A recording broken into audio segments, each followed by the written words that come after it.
ශ්‍රී ලංකාවට මේ වන විට ඇති වී තිබෙන්නේ අධික උණුසුම් දේශගුණික තත්ත්වයක්. එනිසාම නිතරම අවුවෙන් ආරක්ෂා වීම සඳහා හිසට සෙවණක් තිබෙන ස්ථානවල රැඳී සිටිය යුතු අතර විජලන තත්ත්වයෙන් මිදීම සඳහා නිතර පාන වර්ග පානය කළ යුතු බවට උපදෙස් ලැබී තිබෙනවා.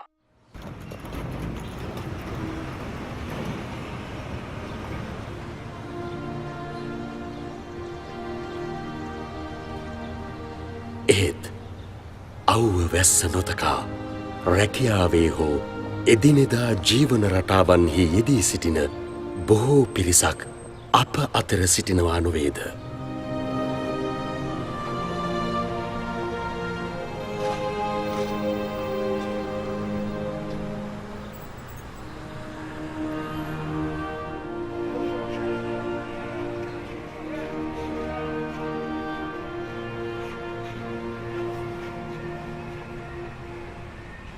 මෙම අධික උණුසුම් දේශගුණ තත්ත්වයෙන් මිදීමට ඔවුනට ඉතා අසීරුයි නොවේද? මිනිස්සුන්ට පමණක් නොව සතා සිව්පාවුන්ටද මෙම අධික උණුසුම බලපෑම් ඇති කරනවා නොවේද?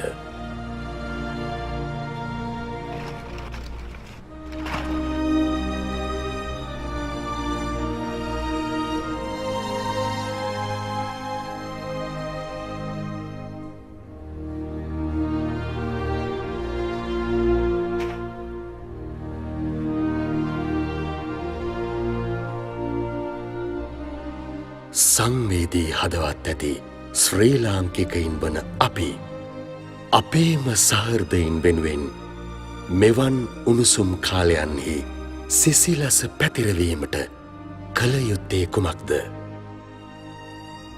හොඳම දේ කුමක්ද? ඔබම සිතා බලන්න.